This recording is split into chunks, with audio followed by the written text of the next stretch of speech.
Всем доброго времени суток, коллеги.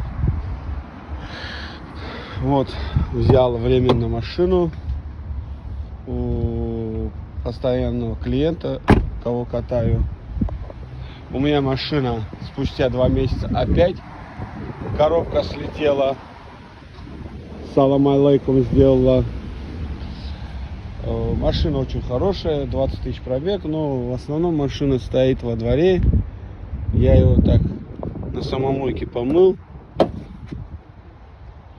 Конечно же, все равно требуется прям хорошая мойка. Да, ребята, опять попал на 200 тысяч рублей. Вот. Так что всем добра и мира.